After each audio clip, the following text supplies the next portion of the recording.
It's time we talked about a serious problem in Monster Hunter Wilds. The problem? A lack of Goss Harag. There's so many monsters in so little time. So much space in this game. It's honestly a big crime. Looking at all of these environments and all these cool places, we have a serious lack of seriously cool faces. For Wilds, bring back the old monsters who've been exiled, the ones who'd kill you as they'd flaunt their gorgeousness. Like a blade-laden bear, a scary Oni without an onus to fight fair. When he walks towards you slowly and menacingly, the screams from your party, the metal sing eee! Without further ado, and with plenty of time to savor it, let's talk about a monster who's surely a fan favorite. Ladies, gentlemen, and monsters of all ages, you're probably asking yourself, is he serious? And first things first, a standard reminder that even though the intro and this portion of the video as well will have trailer footage playing for Wilds, I personally have not seen anything outside of the very first initial reveal trailer for the game. And so while this series is about monsters I'd love to see come back in Wilds, my actual rationale for it is mostly based on things that I think are worth coming back, worth being improved upon, or just things that I personally want to see, honestly. And linking that with the little bit of information that I do know, because again, I am mostly spoiler free and blind.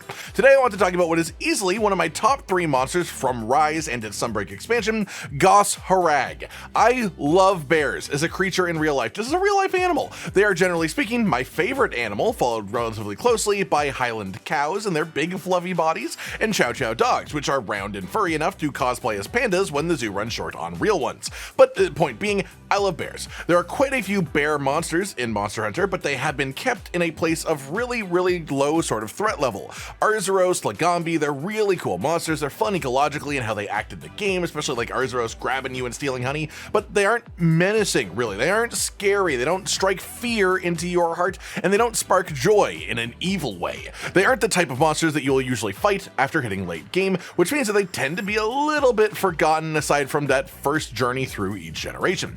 This was the case for all bear monsters until Rise and the arrival of Goss Harag, who I absolutely adore for being exactly that, what was missing, a genuinely higher tier bear monster, and one that is designed to be cool and scary rather than just silly, because while I love silly monsters, bears as animals have equally silly and fun parts to them, as they do big scary murder machine moments. They can go from scratching their back on a tree to ripping a person to shreds, and having that feeling represented in game is really fun to me, and he does actually scratch his back on things too, which does sort of link back into this. Then we should come back to the sort of elephant in the room here. Goss Harag was in Rise and he was in Sunbreak. He did have a Master Rank version. So should we really vie for a monster to return so quickly? Not even a full game's wait in between? Generally, for the most part, I would say no. I never want a game's roster to be a dead-on copy of the previous Monster Hunter game. I don't even want it to have more than 1, maybe 2 at the absolute most. But I do think 1 or 2 exceptions can be made for specific reasons. And if I had to choose only one monster from Rise and Sunbreak to carry forward and be brought to home consoles and to the 6th generation in general with this whole new version of hunting we have in Wilds, I think Goss Harag is the one that I would want most. And I also think that there is no singular monster more comparable to the bear monsters that we see in the very first initial reveal trailer than Goss Harag. Sure, the body shape is pretty identical, but that is generally true for most bear monsters. However, specifically the face shape of these new bears, well, obviously it is unique, it is most similar to Goss Harag. And that in itself makes me think it is at a minimum a possibility for this to happen, right? But then we have the next interesting breadcrumb that I'd like to follow here. Goss Harag was unbelievably popular in the base game of Monster Hunter Rise. One of the generally most beloved monsters added in the game, myself included. I swear I had hundreds of just purely Goss Harag hunts that I did on my now lost base game Switch save, and I did them just because I wanted to, not because I needed to farm him for anything in particular. I just liked fighting him. I hunted him in my spare time, just on repeat, because I absolutely adored both him as a creature and being around him, and just the literal pacing of his fight, the telegraphs, the stare downs, all of it really. However, with this, they added essentially a subspecies or variant of every single new Rise monster in Sunbreak, with the expansion that it was, except for the big spectacle fight story monsters, which do make sense to not add variants and subspecies to immediately, and then Goss Harag, the only one of the main core grouping of new standard monsters to not get a new variation in the expansion, which left him completely out of the Sunbreak story and left him behind a bit as a result. The 2 reasons that I can think of for this are very simply A, they didn't predict that people would enjoy Goss Harag as much as we did, and the Sunbreak monster roster was maybe set before Rise released, with no chance of changing it afterwards. Or B, B, seeing the heavy response of people enjoying Goss Harag, they decided rather than oversaturating us with his existence by bringing a new version of him in the expansion, they would rather specifically leave him out there so that it felt better to bring him back in Wilds. Potentially, even with his own subspecies or variant coming on later in the life cycle of the game, maybe there's some mechanic that I don't know of in the game due to myself being out of the loop a little bit that makes this make a bit more sense. Maybe you could have Goss Harag in a sort of like monster herd like we see from these smaller bear monsters in the reveal trailer, but then like only one of them might actually only be able to make the blades and go into its red enraged mode, so you just see a ton of big scary bears in a pack, but you don't know which one is your actual target until you enrage the whole group to have it actually show up, or something like that. I think that could be cool. Maybe he even is just completely indiscriminate with his attacks because he's so enraged that he will even kill his own lesser versions of himself. As for his actual moveset, then in his Rise and Sunbreak version, I do adore it. I would love to see it expanded upon and add more added to it, maybe give him a bit more reach to try and contend with the hunters while they are mounted, as he did struggle with that just a touch when they're on Palamutes, but in a weird way, the existence of the Palamute in Rise and Sunbreak already gives examples of how Goss Harag would work around hunters with mounting options. And honestly, the ways that you could expand on his moveset are pretty endless as far as your imagination goes. He's like the Green Lantern of monsters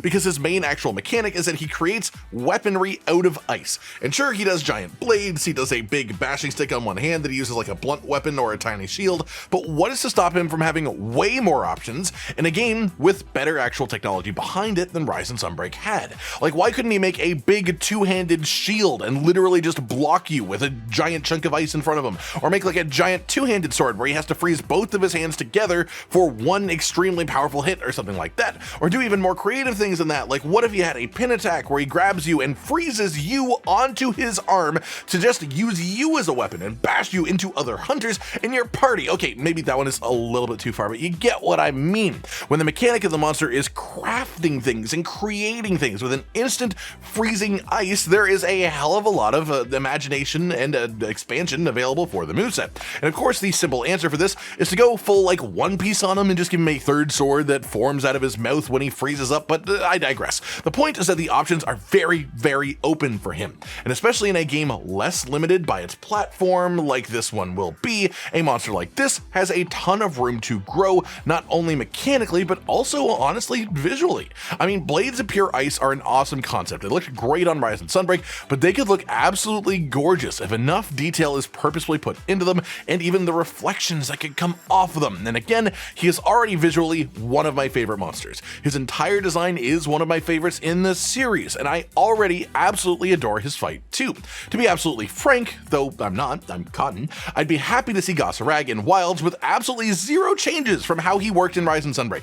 I would love to have him back as is and just get to fight him with a whole new game's systems and mechanics around him, because the combat in Wilds will feel very different from how it did in Rise and Sunbreak, so his fight will feel different just because of that by itself, and an entire new set of rules and restrictions that the game will have, and that makes things interesting all on its own. But I also think this monster has an insane amount of potential to grow and to change, and I do think that while the trail of breadcrumbs is maybe a little bit short as to why he might return, there are enough breadcrumbs to follow for me to say this is probably more likely than any other of the new monsters that came in Rise and Sunbreak returning in Wilds. At least, of course, with my point of knowledge having only seen the reveal trailer for the game itself. That just about does it for today, then, everyone. Just a short talk about Goss Harag, who I absolutely adore and would really love to see make a triumphant return in Wilds after basically not even being gone to begin with, honestly. Do you agree with me or not? Do you think I'm going too far with this? I mean, what kind of context do you know with trailers that have been released past what I have seen that could either support or contradict the possibility of this happening? Let me know in the comments, along with any other monsters you'd like to have talked about in this way, though I won't be reading them myself personally, of course, because, you know, spoilers, so feel free to leave any secrets of your own down there too, because I will never find out. Like if you liked the video, subscribe to the notification bell for more, and most importantly, ladies and gentlemen, until next time, stay sweet. Josh, Cotton, and Hollow with the videos, dropping the humor like a hammer on your tippy toes, bringing entertainment on a daily arrangement to take our insanity and turn it into entertainment. Yes, I said entertainment twice, to reiterate that it is nice to look into your faces on a mostly daily basis when you let us in your homes to make the whole world a stage. Goodbye.